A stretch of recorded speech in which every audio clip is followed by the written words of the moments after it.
हर अन्याय को पता है कि न्याय उसे एक दिन परास्त करेगा। नमस्कार साथियों, मैं आरजे राघव लेकर के हाजिर हूँ रेडियो धूम 89.6 का खास program guest of the day. और आज हम बात करेंगे कानून की, न्याय की। न्याय हम सभी को चाहिए, मगर न्याय कैसे मिल सकता है, इसके लिए हमें कानून की जानकारी होना जरूरी है। और हमें कानून की जानकारी देने के लिए स्टूडियो में उपस्थित हैं, आप एडवोकेट हैं, अधिवक्ता हैं, श्री राजेश सिंह ठाकुर। आप सरकारी अधिवक्ता हैं और आज के प्रोग्राम में हम जानेंगे आपके बारे में। आपके पास कौन से केस आते हैं, कैसे आप न्याय दिलवाते हैं, और कानून के जो दाव पेच होते हैं, ऐसे कौन से कानून हैं, कौन से अधिकार हैं जो हमारे लिए बहुत ज़रूरी है। इन्हीं विषयों पर आज हम बातचीत करेंगे। तो ठाकुर साहब, बहुत बहुत स्वागत है आपका program guest of the day में। धन्यवाद। और जैसा कि हमें मालूम है कि आप सत्र न्यायालय जिला रायगढ़ घरघोड़ा में आप कार्यरत हैं और कानून की हम बात करेंगे। पहले जानना चाहते हैं सर आपके बारे में, आप अपने बारे में हमें और हमारे श्रोताओं को कुछ बताना चाहें तो। जी, मैं राजेश ठाकुर जी। और मैं घरघोड़ा क्षेत्र के एक छोटे से गांव क्षीरभावना, अच्छा। हाँ, वहाँ मेरा जन्म हुआ। और मेरी प्रारंभिक शिक्षा ग्राम फगुरम, अच्छा। हमारा छोटा सा गांव है जहाँ स्कूल भी नहीं थी उस समय। अच्छा। तो फगुरम में हमारी प्राथमिक पढ़ाई हुई, उसके बाद घरघोड़ा में। और फिर मैंने बाल कृष्णपुरी जी। लॉ कॉलेज रायगढ़ से LLB की पढ़ाई की और वर्ष 1998 से लगातार वकालत का पेशा करते आ रहा हूँ। जी। और आप सरकारी हैं तो इसके बारे में कुछ बताएं हमें। हाँ, 2019-20 से मैं शासन के पक्ष से पैरवी करता हूँ जी, जिसमें अपर सत्र जिला न्यायालय घरघोड़ा और वहाँ जितने भी सेशन के मामले हैं, जिसमें सिविल भी आते हैं और अधिकांश क्रिमिनल मामले हैं घरघोड़ा सेशन न्यायालय में, और उनमें मैं पैरवी करता हूँ शासन की ओर से। और अधिकांश मामले बहुत अधिक का है वहाँ, तो 302, 307 और 376 पॉक्सो एक्ट के मामले, ये बहुत ज़्यादा है। और आपने वकालत करने का सोचा कैसे? क्या शुरू से स्वप्न था कि मुझे वकील बनना है? कैसे आप वकील बन पाए? हाँ, ये एक मेरे जीवन का घटनाक्रम है ये। जी जी। और मैं कॉलेज की पढ़ाई कर रहा था रायगढ़ में। उस समय 4-5 दोस्तों के साथ में रहता था। तो कॉलेज लाइफ तो एक अलग स्थिति में रहती है जी, पूरे जोश के साथ। जोश के साथ हम लोग पढ़ाई लिखाई कम और मौज मस्ती ज्यादा करते थे जी। इस चक्कर में मेरा पढ़ाई रुक गया था। लेकिन कुछ दिन पश्चात मेरे को पता चला कि मेरे जितने साथी थे वो पढ़ाई में आगे बढ़ गए, मैं पीछे रह गया और मैं उन्हीं के कारण पीछे रह गया था। ये भी होता है। तो एक दिन मेरे एक मित्र के साथ हम लोग गए वहाँ यूनिवर्सिटी में बिलासपुर में। तो वहाँ पता चला कि वो सब कॉलेज निकल चुके हैं और मैं रह गया हूँ अकेला। तो वहीं से मैंने एक धारणा वहीं से बनी मेरी कि कुछ नहीं करूँगा तो वकालत करके कम से कम आगे बढ़ूंगा, लोगों को न्याय दिलाऊंगा। और साथ ही साथ ये था कि हम लोग सामाजिक क्षेत्र में, समाज सेवा के क्षेत्र से कुछ समय से जुड़े रहे, तो उससे भी एक प्रेरणा मिली थी। और उन प्रेरणाओं के साथ मैं वकालत के क्षेत्र में आया। और आप सिविल केस देखते हैं, ये क्या होते हैं सिविल केस? क्रिमिनल केस तो जैसे आप बता दिए मर्डर वगैरह के होते हैं, सिविल केस में कौन कौन से केस आते हैं, कैसे केस आते हैं? हाँ, सिविल मामले जितने भी हैं ये व्यवहारिक मामले, जैसे कि आप मकान का मामला है, जमीन का मामला है, लेन देन का मामला है, कि कहीं पे क्षतिपूर्ति का मामला है, तो ये व्यवहारिक मामले जो हैं ये सिविल नेचर के हैं। इनमें आप दावा प्रस्तुत करके न्याय प्राप्त कर सकते हैं। और क्रिमिनल जो मामले हैं, क्रिमिनल मामले में अपराध जैसे कोई व्यक्ति अपराध करता है और उसे पुलिस पकड़ती है और उसके अपराध को सिद्ध करने के लिए न्यायालय में प्रस्तुत करती है मामले को। वहीं पे हमारा काम है। अच्छा। मुख्य काम वहीं पे है। पुलिस जो प्रकरण प्रस्तुत करती है उसे हम सिद्ध करते हैं जी। कि इसने ये अपराध किया। आपने बात की सिविल केस की और क्रिमिनल केस की, एक अधिकतर शब्द हमें सुनने मिलता है, जानते हैं हम सभी लोग, लोक अदालत। ये क्या चीज होती है लोक अदालत? जी, लोक अदालत जैसा कि आप अभी जान रहे हैं, हमारे देश में बहुत सारे मामले पेंडिंग पड़े हैं। जी जी। और ऐसे मामले पेंडिंग पड़े हैं, मामले तो पेश हो गए हैं लेकिन मामला पेश करने वाला भी नहीं आ रहा है मामले। अच्छा। हाँ, लेकिन मामला पेंडिंग है। तो इस स्थिति में शासन की और न्याय प्रशासन की जो सोच बनी कि लोक अदालत के माध्यम से हम ऐसे मामलों को जो राजीनामा के माध्यम से, आपसी राजीनामा करा करके जिनमें समझौता हो जाए और समझौता के आधार पे उनका मामला खत्म करें। तो लोक अदालत अभी प्रत्येक महीने प्रत्येक न्यायालय में एक दिन लगना है, ऐसा नियम है जी। तो लोक अदालत में जो मामले पेंडिंग पड़े हैं और राजीनामा के आधार के मामले हैं, इसमें सिविल मामले तो सभी लगभग राजीनामा के उसमें आते हैं नेचर में, और क्रिमिनल मामले में भी राजीनामा के लिए कुछ कंपाउंडेबल मामले हैं, हाँ, जिनमें छोटे छोटे अपराध हैं, उनमें भी राजीनामा हो सकता है, जैसे मारपीट, हाँ, मारपीट वगैरह। तो मुझे किसी ने मारा, आपने मारा मेरे को, मैंने रिपोर्ट किया है आपके विरुद्ध और आपसे मैं समझौता करना चाहता हूँ, है ना, कि माफी वगैरह मांग के आप मामले को खत्म करा सकते हैं। तो कई ऐसे मामले हैं जिनमें राजीनामा के माध्यम से, तो लोक अदालत की एक प्रक्रिया है, जैसे दोनों पक्ष को नोटिस जाएगा, दोनों पक्ष को नोटिस देंगे, दोनों पक्ष को बुलवाएंगे और उस मामले के संबंध में दोनों से हम विचार विमर्श करेंगे। अच्छा। कि भाई समझौता करना है और मामले को खत्म करना है, कि आप मामला समझौता के माध्यम से खत्म करना चाहते हो।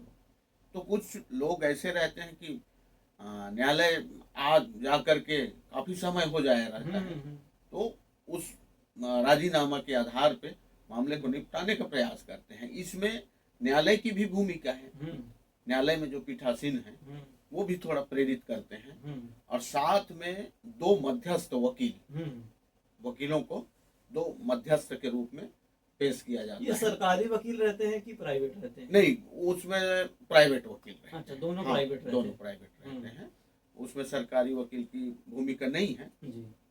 दोनों प्राइवेट वकील, और उसके लिए भी न्याय प्रशासन ने एक व्यवस्था रखी है कि विधिक सेवा में जो सेवा देना चाहते हैं उनका पैनल रहता है, हर न्यायालय में एक पैनल रहता है, उस पैनल से वकील नियुक्त किए जाते हैं। मध्यस्थता का एक वकील होता है जो दो पक्षों के बीच में मध्यस्थता का कार्य करता है और दोनों को समझाने का प्रयास करता है। तो समझौता के माध्यम से लोक अदालत में काफी मामले निपटते हैं जी।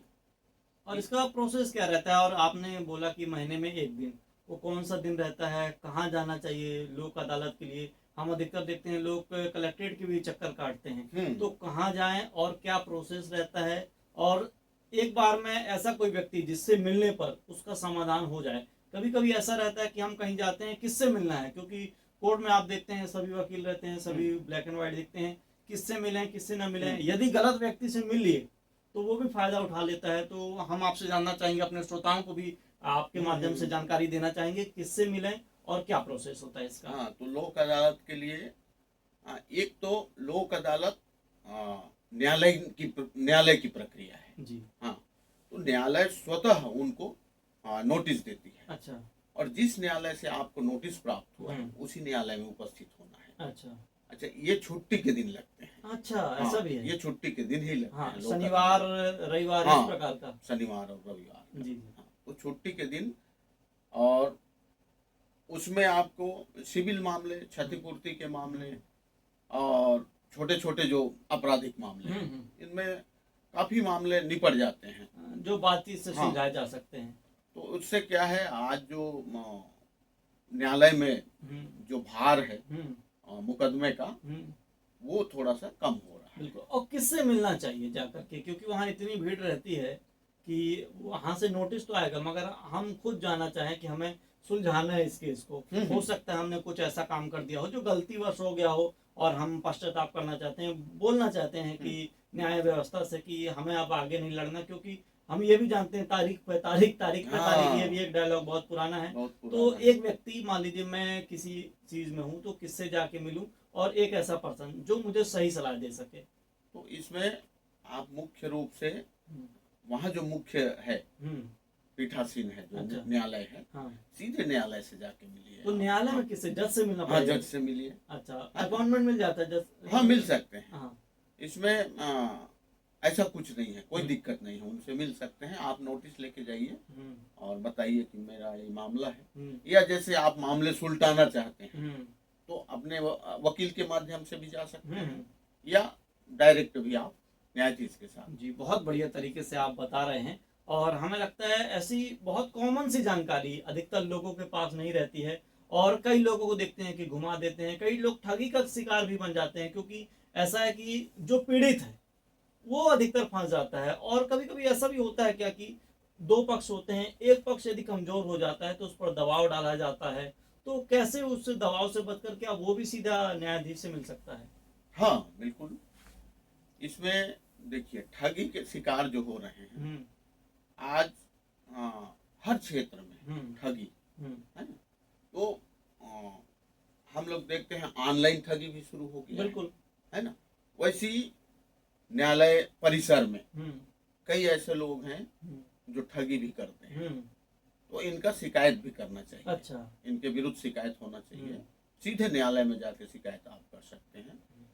दूसरी चीज, आप किसी भी मुकदमे के लिए न्यायालय जा रहे हैं, तो जिस तरह से आज आप स्वास्थ्य के क्षेत्र में जाते हैं तो आप विशेषज्ञ का पता करते हैं, बिल्कुल बिल्कुल, है ना, हाँ। कि कौन विशेषज्ञ है, हाँ। हैं, और विशेषज्ञ के पास आप जाकर मुलाकात करते हैं। जी। तो वकालत में भी कुछ क्षेत्र हैं, सिविल के मामले और क्रिमिनल मामले, कुछ क्षतिपूर्ति के मामले, तो कुछ लोग विशेष रूप से उन्हीं मामलों में मेहनत करते हैं। तो ऐसे वकील का पता भी करना जरूरी है। अच्छा। और विशेषज्ञ हो, और उससे आप जाके अपना काम कराइए, तो आप ठगी के शिकार नहीं होंगे। ये जी, बहुत बढ़िया तरीके से आप बता रहे हैं। सर, पेंडेंसी में आते हैं हम, अधिकतर देखते हैं वही जैसा हमने जिक्र किया था, तारीख पे तारीख, तारीख पे तारीख, तारीख पे तारीख बढ़ती रहती है। इसकी खास वजह क्या है? क्योंकि आज हमने कोई अपील की है और कुछ भी मुकदमा दायर किया है, अब 20 साल के बाद न्याय मिल रहा है, तो कहीं कहीं हम ये भी जानते हैं कि यदि समय पर न्याय न मिले तो वो भी अन्याय है। इसकी क्या खास वजह है? इससे छुटकारा कैसे पाया जा सकता है? इसमें आज जो पेंडेंसी बढ़ी है न्यायालय में, जितने मामले भरमार हैं, उसका एक तो मूल कारण जज कम है। अच्छा। जैसा हमारा एक अनुपात है कि 10 लाख लोगों पे कम से कम 50 जज चाहिए, उस अनुपात में। और आज हमारे पास 15 से 20 जज हैं, तो मतलब वही 30 आधे से भी कम है, 30-35 की कमी है। 30-35 की कमी है। ये एक कारण है। दूसरा कारण ये भी है कि मामले मुकदमे में जो पक्षकार आते हैं और सही वकील चयन नहीं करते। अच्छा। हाँ, तो उससे भी फंस जाते हैं। हाँ। और वो समय खींचते रहते हैं, तारीख पे तारीख। बिल्कुल। हाँ, यहाँ पे एक लफड़ा है उसका, तारीख का। साथ ही साथ न्यायालयों में जो कर्मचारी हैं उनमें भी कमी है। हाँ, बीच बीच में आते हैं, फिर उनका कमी का पूर्ति नहीं हो पाता है। तो एक वो भी कमी है कि उनके पास भी कार्य के बोझ हैं। बिल्कुल। हाँ, तो जज के पास काम का बोझ है, कर्मचारी के पास काम का बोझ है, तो कोई भी कार्य है आप बोझ उठा के हाँ दौड़ नहीं पाएंगे नहीं जल्दी पाएंगे। जल्दी बिल्कुल। हाँ, तो ये है। दूसरी बात, जब तारीख पे तारीख होता है तो पक्षकार जो है वो निराश होता है, फिर वो मुकदमा से दूरी बनाता है धीरे से। अच्छा, हाँ, बिल्कुल, दूरी बिल्कुल। बनाता है। हाँ, तो दूरी बनाता है तो वकील से भी संपर्क करना छोड़ता है। हाँ। लेकिन वकील साहब अपना काम काम करते रहते हैं, हाँ। तो वो पेंडेंसी उससे बढ़ती है। हम्म, हाँ, और दोनों पक्षों में हम्म, एक पक्ष दूरी बना रहा है, दूसरा पक्ष क्या है, रोड़ा ला रहा है, कि बनाए रहे ये दूरी। बनाए रहे ये दूरी। हाँ, हाँ, हैं? हाँ। तो यहीं पे लोक अदालत काम करती है। अच्छा। हाँ, तो लोक अदालत का सोच यहीं पे उत्पन्न हुआ। इन सब चीजों को दूर करने के लिए हम पक्षकारों को एक साथ लाएं और मामलों को थोड़ा जी। जल्दी निपटाएं। और आपके पास कैसे केस आते हैं? जैसे आप सिविल भी देखते हैं और क्रिमिनल का भी आपने जिक्र किया। हाँ। तो कौन कौन से केस आते हैं आपके पास और उनकी मुख्य वजह कौन सी रहती है? हमारे यहाँ जैसे घरघोड़ा में अभी तो फिलहाल मैं सरकार की ओर से केस देखता हूँ, उसमें अधिकांश मामले क्रिमिनल के हैं। अच्छा। लेकिन जैसे हम लोग 98 से शुरू किए, तो छोटे जगहों में हर तरह के केस आपको देखने को मिलेंगे और हर तरह के केस हमारे पास आते हैं। बंटवारा है ना, कब्जा छुड़ाने का मामला है, सिविल दावा का मामला है, फिर क्रिमिनल मामले आ जाते हैं, मारपीट के मामले हैं, चोरी डकैती, इस तरह के मामले भी आते हैं। तो इनमें न्यायालय जैसे राजस्व न्यायालय है, अपने तहसीलदार और एसडीएम, कलेक्टर, कमिश्नर और राजस्व मंडल, ये राजस्व के न्यायालय हैं।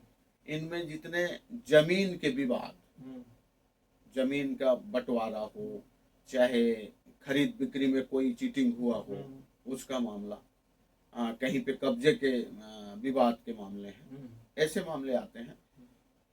वही मामले सिविल में आ जाते हैं। अच्छा। राजस्व में चलते हैं, फिर सिविल में आते हैं।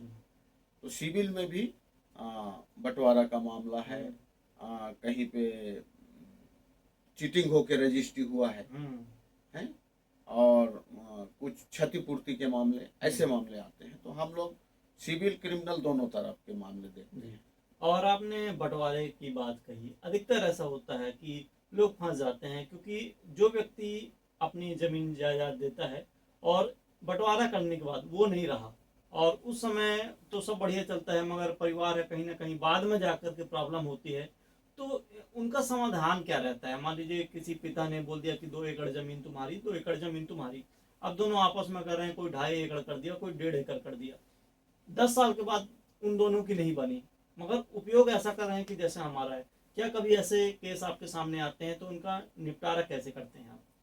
हाँ, देखिए, जमीन के मामले में जो राइट आपको मिला है, जैसे पिता के संपत्ति में भाई भाई को बराबर का हक है, और मान लीजिए पिता उसमें से एक भाई को कुछ कम और एक भाई को कुछ ज्यादा देना चाहते हैं, तो पैतृक संपत्ति में ये संभव नहीं है। अच्छा। लेकिन स्वार्जित संपत्ति यदि स्वयं पिता क्रय किया है तो उसको अपने इच्छा के अनुरूप बंटवारा कर सकता है। मतलब जो दादाजी की है, हाँ, उसमें से कुछ नहीं कर सकते, पिताजी ने जो खरीदा है, हाँ, उसमें कर सकते उसमें कर सकते हैं।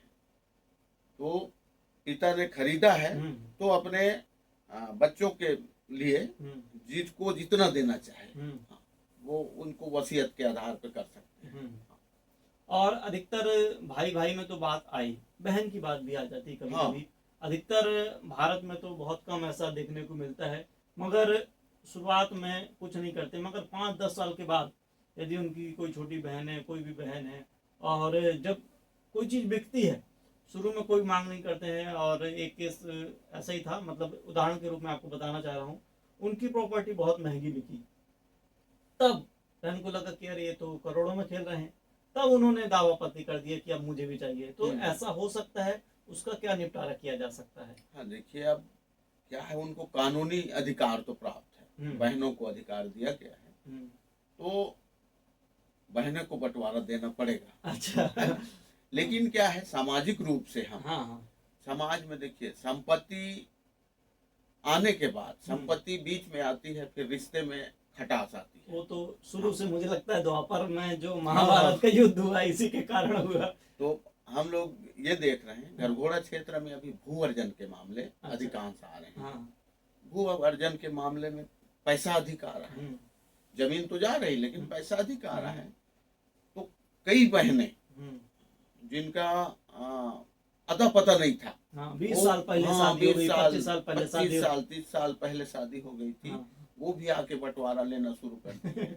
हाँ ठीक है, उनका राइट है, लें, लेकिन सामाजिक दृष्टि से आप देखेंगे, व्यवहारिक दृष्टि से देखेंगे तो हाँ, जिनके पास नहीं है उनको तो जरूर लेना चाहिए, और राइट तो लेना पड़ेगा। बिल्कुल आपका अधिकार है, आप ले सकते हैं। ये तो भारतीय परंपरा ऐसी है कि बहन बोल देती हैं कि भैया जी सब आपका है, क्योंकि वो ससुराल गई, उनका भी पक्ष तो है ना, वहाँ भी भाई भाई हैं, तो हो सकता है उनकी बहन भी बंटवारे के लिए आ जाए, तो आपसी समझौते में इसका काम कर सकते हैं। आम नागरिक के बहुत सारे अधिकार होते हैं, मगर मुख्य रूप से क्या क्या कानून हमें जानना जरूरी होता है ताकि हम अन्याय से ग्रसित ना हो पाए। और शुरुआत में यदि हम कानून की जानकारी रखेंगे तो वहीं सामने वाले को बोल सकते हैं कि कानूनन ये अपराध है, ये ऐसा है, तो सामने वाला भी समझ जाएगा इसे जानकारी है, तो इससे हम नहीं ठग सकते। तो ऐसी कुछ कुछ जानकारी जो आप हमें और हमारे श्रोताओं को देना चाहें। तो इसमें मैं आपको बताना चाहूंगा कि हमारा जो संविधान है, हमारा संविधान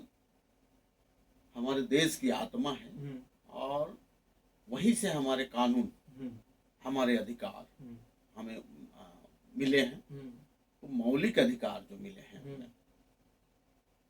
मौलिक अधिकारों की सुरक्षा के लिए जो कानून बने हैं, और मौलिक अधिकारों में समानता का अधिकार, शिक्षा का अधिकार, जीवन जीने का अधिकार, शोषण के विरुद्ध, अन्याय के विरुद्ध अधिकार, और धार्मिक पक्ष में जो अधिकार मिले हैं, इनके साथ साथ हमारे संविधान में कर्तव्य का भी जिक्र है। क्या बात, ये बात आपने बहुत बढ़िया की। अधिकतर श्रोता हम बात करते हैं अधिकारों की, मगर कर्तव्य भी हमें निभाने चाहिए। सर बताएं आप। तो हम अधिकार तो बहुत जानते हैं, अधिकार लेने के लिए हम तैयार हो जाते हैं, लेकिन हमारे जो कर्तव्य हैं उनसे हम विमुख हैं, उनसे हम बहुत दूर हैं।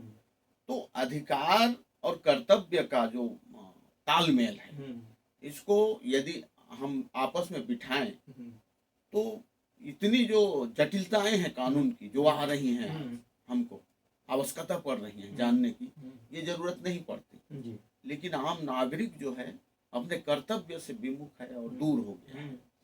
तो मैं आपको बताना आज के डेट में, आज की तिथि में ये है कि हम घर से निकलते हैं तो पहले तो स्कूटर की चाबी घुमाते हैं। सबसे पहले हमको ये जानना चाहिए कि वो स्कूटर का इंश्योरेंस है कि नहीं है, उस स्कूटर का कागजात है कि नहीं है, पंजीकृत है कि नहीं है, और जो चलाने वाला है उसके पास लाइसेंस है कि नहीं है। बिल्कुल। और हेलमेट भी होना चाहिए। हेलमेट भी होना चाहिए हैं जी।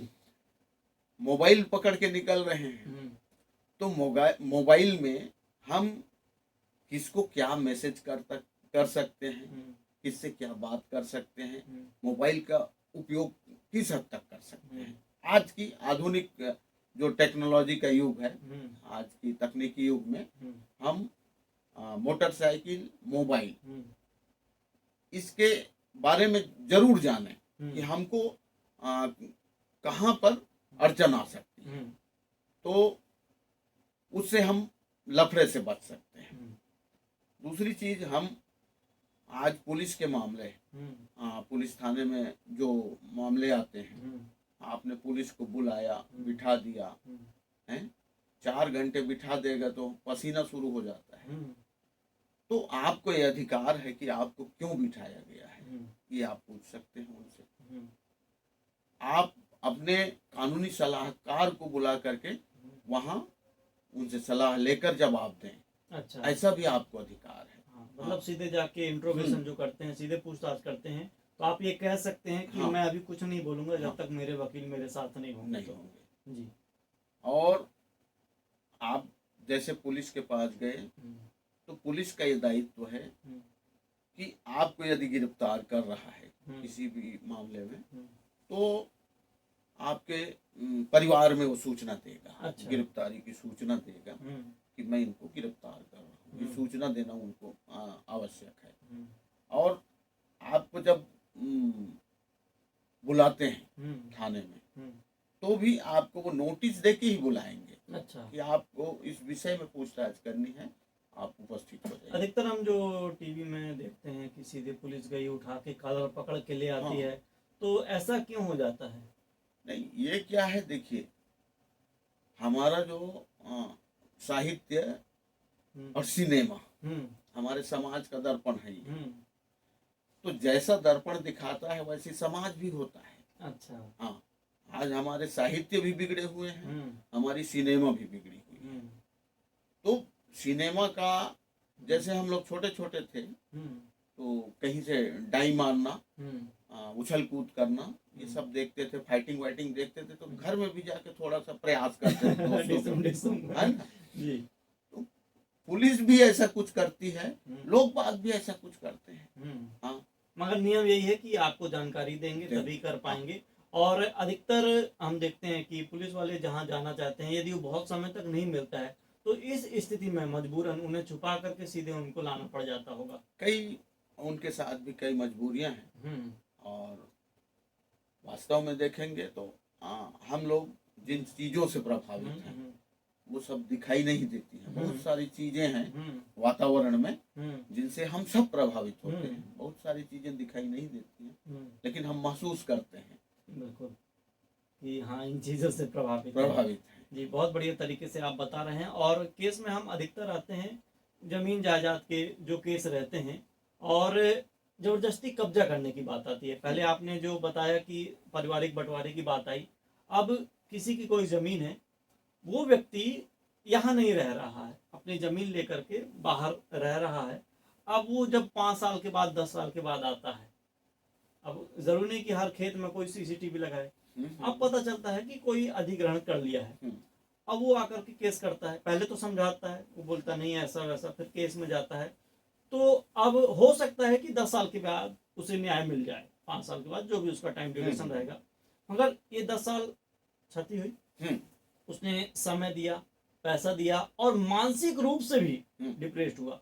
तो क्या कर सकते हैं इसके खिलाफ? और क्या तुरंत ऐसा कुछ नहीं हो सकता कि हम आए और तुरंत बताए, कागजात दिखाए और सब सही हो गया? नहीं, ऐसा है। अब जैसे न्यायालय में आप गए और समय लगा, है ना, और आप डिग्री पा गए, आप जीत हासिल कर लिए, तो आप उस समय अवधि का जितने मानसिक परेशानी आपको हुई, जितने आर्थिक क्षति हुई, और जितना आपके जमीन से आपको नुकसान हुआ, उस सब का आप क्षतिपूर्ति का दावा पेश कर सकते हैं। वो मिल जाता है। हाँ जी। और इसमें एक चीज और कहना चाहूंगा, झूठे केस दायर हो जाते हैं। आप एक सज्जन व्यक्ति हैं, हम एक सज्जन व्यक्ति हैं, किसी एक व्यक्ति ने खुन्नस खा के या गलत फहमी में, हो सकता है हमने उसका ये नुकसान नहीं किया हो, वो उसे लगता है कि हमने ये नुकसान किया है, और उसने जाकर के कह दिया। अब जो भी पुलिस वाले हैं वो आकर के हमको उठाएंगे, बाद में पता चला कि गलत है। उस समय क्या किया जा सकता है?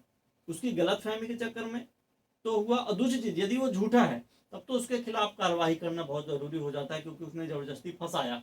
मगर गलत फहमी में ऐसा कुछ हो गया, 2-4 लोग प्रभावित हो गए, ऐसे कुछ मामले आपके पास आते हैं क्या? और उनका निपटारा आप कैसे करवाते हैं? इस टाइप के मामले जो हैं कम आते हैं। ऐसा मामला बहुत कम आता है, लेकिन आता है। हाँ, तो मान लीजिए गलत फहमी में या आपके विरुद्ध कोई गलत ढंग से कार्रवाई हो गई, कार्रवाई तो हो गई है, लेकिन उसने सिद्ध नहीं किया न्यायालय में, किसी बात को सिद्ध नहीं किया, और आप बाइज्जत बरी हुए, तो आप निश्चित रूप से उसके विरुद्ध मानहानि का दावा ला सकते हैं। अच्छा, मानहानि का दावा हम कर दिए, उसके बदले हमें क्या मिलेगा? हाँ, पैसे की हम डिमांड कर सकते हैं? क्या चीज की डिमांड कर सकते हैं? और क्या कह सकते हैं उसको? हाँ, मानहानि के दावा में आप पैसे का भी डिमांड कर सकते हैं। और दूसरी चीज ये है कि यदि सामने वाला व्यक्ति आपसे क्षमा मांग लेता है सार्वजनिक रूप से या न्यायालय के समक्ष, तो आप उसको क्षमा भी कर सकते ये तो हैं। समाधान तो सबसे बड़ा दान है, इससे दान बड़ा है। तो कुछ है ही नहीं जाएगा। और बहुत बढ़िया तरीके से आप बता रहे हैं। साथियों, यदि आपने अभी रेडियो धूम ट्यून किया है तो हम आपको जानकारी दे दें, प्रोग्राम है गेस्ट ऑफ द डे। मैं हूं आरजे राघव और आज हमारे साथ स्टूडियो में मौजूद हैं श्री राजेश सिंह ठाकुर। आप बहुत बढ़िया तरीके से जानकारी दे रहे हैं, कानून के बारे में बता रहे हैं, हमारे अधिकारों के बारे में बता रहे हैं और एक बात जोड़ना चाहूंगा, हमारे कर्तव्यों के बारे में भी बता रहे हैं। अधिकतर हमारे साथ ऐसा होता है, हमें अधिकार तो सब चाहिए मगर अपने कर्तव्य से हम पीछे हटते हैं। तो हमारे क्या कर्तव्य होते हैं उनका भी हमें पालन करना चाहिए। और हम प्रोग्राम में आगे बढ़ते हैं ठाकुर साहब, और अधिकतर मामले आते हैं जो क्रेता विक्रेता के संबंध में। कोई जमीन हम खरीदे, कोई बेचे, कोई घर खरीदे, कोई बेचे, तो ऐसा होता है कि घर बन गया, पूरे प्लाट बन गए, अब क्रेता खरीद लिया, बाद में कुछ कोर्ट ने आपत्ति कर दी, फिर वो बीच में पड़ा है, ऐसा मामला भी आता है। और बेचते समय कई लोग ठगी का शिकार हो जाते हैं, बताते हैं कि यहाँ से वहां तक जमीन हमारी है, और जैसे बताया कि उस जमीन के जो ओरिजिनल व्यक्ति हैं वो बाहर हैं, तो ऐसे करके और जानकारी के अभाव के कारण, तो ऐसे मामले क्या आपके सामने आए? कुछ आपकी स्टडी आपकी हमारे साथ साझा करना चाहें? हाँ, तो ऐसे मामले आते हैं और अब तो अधिकांश आ रहे हैं ऐसे मामले, क्योंकि हम लोगों का क्षेत्र जो है अब औद्योगिक क्षेत्र के रूप में विकसित हो रहा है और लोगों का आना ज़्यादा हो रहा है, तो प्लाट बिक रहे हैं, प्लाट में मकान बन रहे हैं।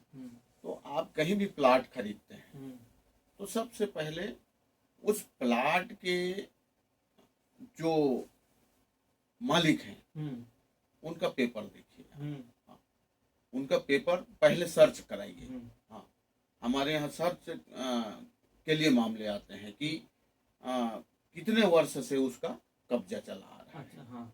किसी भी प्लाट में कम से कम 13 वर्ष का कब्जा होना जरूरी है उसका। अच्छा, मान लीजिए मैं आज जमीन खरीदा हूँ और 2 साल के बाद नहीं बेच सकता? नहीं, बेच सकते हैं आप, हाँ।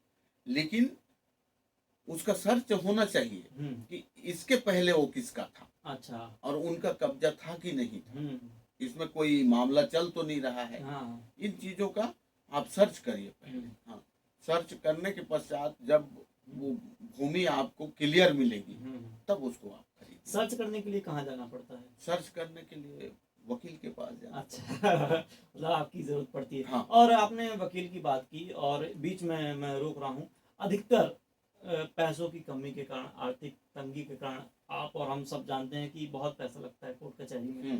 तो यदि कोई आर्थिक रूप से मजबूत नहीं है तो कानून में, न्यायालय में ऐसी कौन सी व्यवस्था है?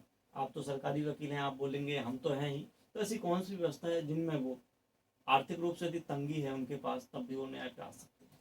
अभी हमारे देश में इस तरह के बहुत मामले हैं जिनमें लोगों के पास केस लड़ने के लिए पैसे नहीं हैं।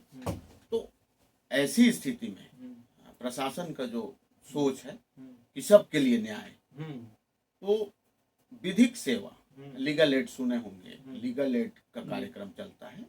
तो विधिक सेवा प्राधिकरण अपने प्रदेश स्तर पे है और जिला स्तर पे विधिक सेवा का केंद्र है, फिर छोटे न्यायालय में भी है।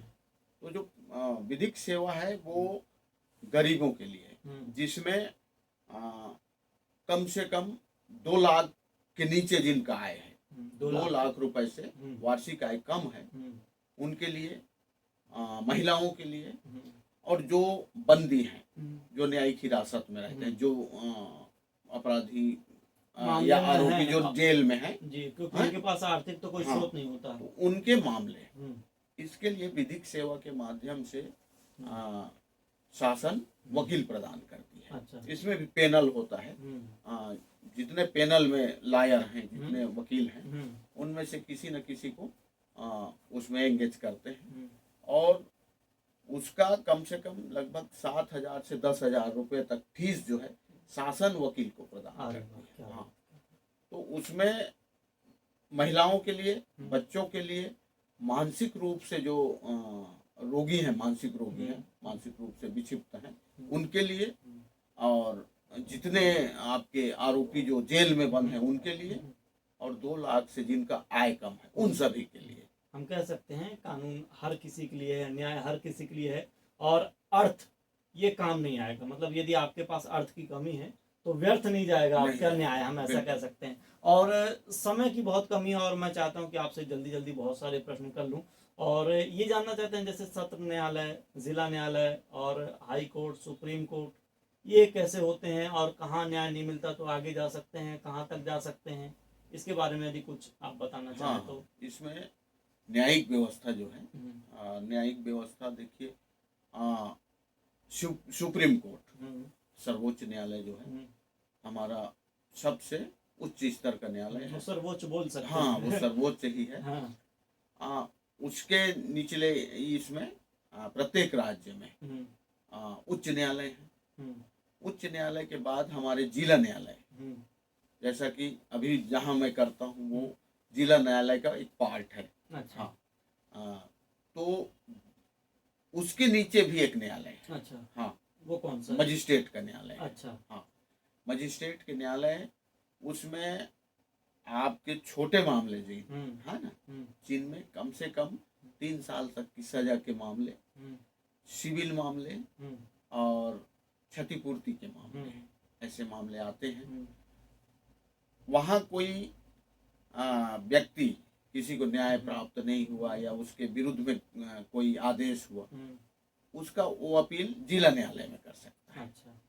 अच्छा, जिला न्यायालय क्या है? जिला न्यायालय में अपीली न्यायालय भी है। वो जो मजिस्ट्रेट का जो मामला है उसके निर्णय के विरुद्ध अपीली न्यायालय है जिला न्यायालय।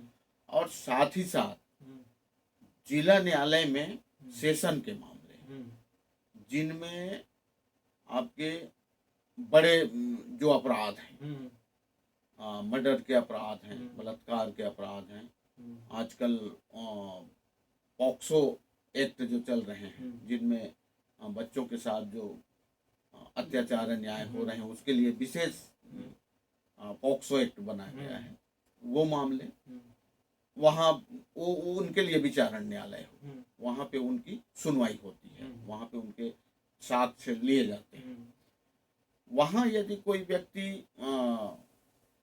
अपने विरुद्ध, उसके विरुद्ध कोई निर्णय हुआ तो उसके विरुद्ध में वो उच्च न्यायालय में अपील कर सकता है। मजिस्ट्रेट के बाद हम अपील कर सकते हैं जिला में, जिला के बाद कर सकते हैं उच्च न्यायालय, उच्च न्यायालय में। उच्च न्यायालय के पश्चात आप सर्वोच्च न्यायालय। अच्छा, इसमें भी सरकारी वकील रहते हैं क्या? उस समय भी हमारे पास पैसा नहीं रहा तो क्या उस समय भी सरकार हमें वकील मुहैया कराती है? हर जगह। अच्छा। आपको निम्न न्यायालय से लेकर के सर्वोच्च न्यायालय तक विधिक सेवा उपलब्ध होगी, और हर स्तर पर आपको वो सहयोग प्रदान करेगी, आप यदि उसके अंतर्गत आते हैं। इन किन प्रकार न्याय जरूर मिलेगा एक व्यक्ति को। और एक जानकारी हम आपको और दे दें, आप अधिवक्ता हैं, वकील हैं, बहुत से हमारे श्रोता हैं जो वकील बनना चाहते हैं, जी, उसकी तैयारी करना चाहते हैं। और बीच में ये बात कहना चाहूँगा कि आपने जैसे पॉक्सो की बात की, हम किसी भी एक एक्ट में श्रोताओं घंटों बातचीत कर सकते हैं, उसके डीप में जा सकते हैं, मगर समय की कमी के कारण हम संक्षिप्त में ले रहे हैं जो आप जितनी मुख्य जानकारी हैं, और सीधा इसमें आते हैं कि जो वकील बनना चाहते हैं तो वो क्या करें। और बार काउंसलिंग का मैं जिक्र करना चाहता हूँ, उसके बारे में यदि आप कुछ बताना चाहें तो देखिए, वकील जैसे बनना है, वकील बनने के लिए आपको लॉ की डिग्री हासिल करनी पड़ेगी। तो अभी लॉ का जो कोर्स है वो 2 तरह से हो रहे हैं। अच्छा। आप 10+2 के पश्चात 5 वर्षीय कोर्स है लॉ का।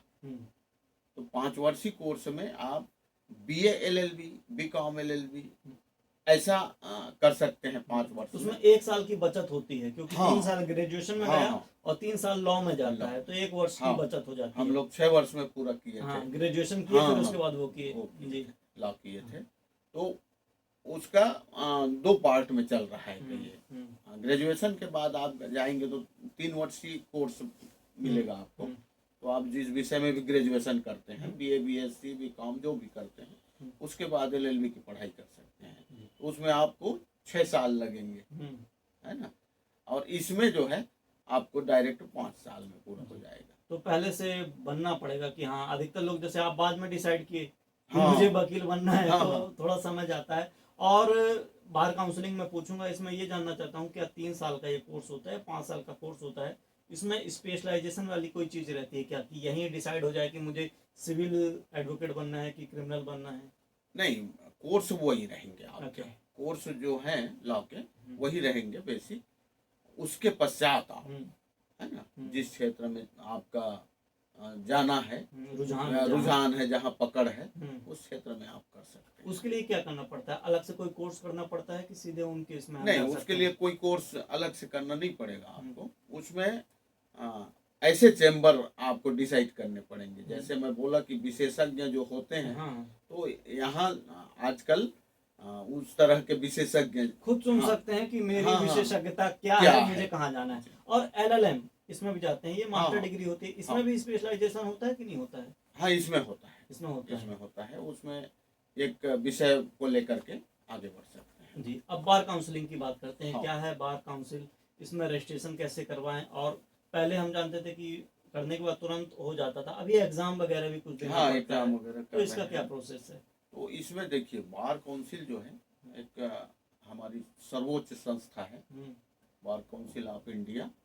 और उसके अंडर में हमारे प्रदेश में, हाँ, राज्य में जो बार काउंसिल है, उसके बाद हम जिले में, अच्छा, फिर उसके बाद हम जहाँ जिस न्यायालय में हैं वहाँ पर, मतलब वही कानून और नियम है, हाँ, पहले वही सत्र कानून न्यायालय, जिला न्यायालय, तो वैसा इसमें भी है। इसका मूल उद्देश्य है कि अधिवक्ता अपने आदर्श से न्यायालय को प्रभावित करे और न्यायालय का सहयोग करे। वास्तव में अधिवक्ता जो है न्यायदान में एक सहयोगी भूमिका अदा करता है। हाँ, न्याय है, न्यायालय है, लेकिन वकील का भी एक विशेष महत्व है। तो वो अपने उच्च आदर्श को प्रस्तुत करे और न्यायदान करे। इस व्यवस्था को देखने के लिए और उसके हितों की रक्षा के लिए, अधिवक्ताओं के हितों की रक्षा के लिए, उनके कल्याण के लिए जो योजनाएं लेकर आती है, तो बार काउंसिल है। बहुत बढ़िया तरीके से आप बता रहे हैं। मतलब ऐसा भी हो सकता है कि जो न्याय दिलवा रहे हैं उन्हीं के साथ अन्याय तो ऐसा बहुत बढ़िया तरीके से आप जानकारी दे रहे हैं। समय कब निकल रहा है हमें पता भी नहीं चल पा रहा है। रेडियो धूम में आकर के आपको कैसा लगा? रेडियो धूम में बहुत अच्छा लगा। हम सभी श्रोताओं को मैं कुछ यदि संदेश देना चाहूँ तो? जितने भी श्रोता हैं, सभी को मैं यही संदेश देना चाहूंगा कि अधिकार के साथ साथ अपने कर्तव्य को भी जाने। और देखिए, परिवार, समाज, उसके पश्चात हम देश, प्रदेश, फिर देशवासी हैं।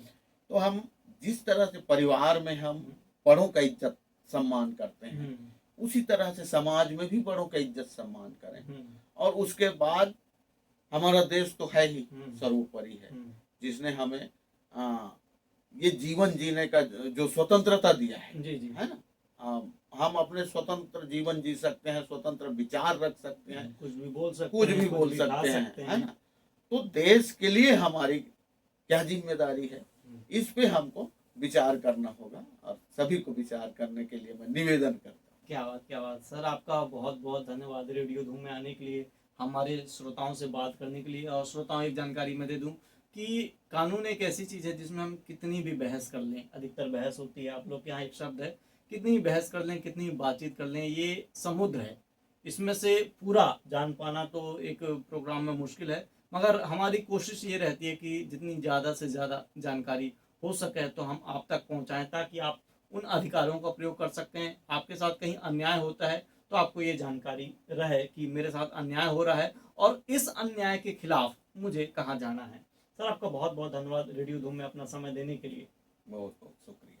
तो साथियों, ये था आज का program guest of the day, जिसमें आज हमारे साथ स्टूडियो में मौजूद थे श्री राजेश सिंह ठाकुर। आप अधिवक्ता हैं, आपने हमें जानकारी दी कानून के बारे में, हमारे कौन कौन से अधिकार होते हैं और कर्तव्यों का भी आपने जिक्र किया, और यदि हमारे साथ अन्याय होता है तो हमें कहाँ जाना चाहिए। तो साथियों, इन्हीं जानकारियों के साथ आज का ये program guest of the day यही होता है समाप्त। मगर आप अभी कहीं जाइएगा नहीं, सुनते रहिए रेडियो धूम 89.6, क्योंकि आपके मनोरंजन की जिम्मेदारी अब है हमारी और जाते जाते हम आपको एक जानकारी दे दें कि आज के program guest of the day के प्रस्तुतकर्ता थे रमाशंकर शुक्ला।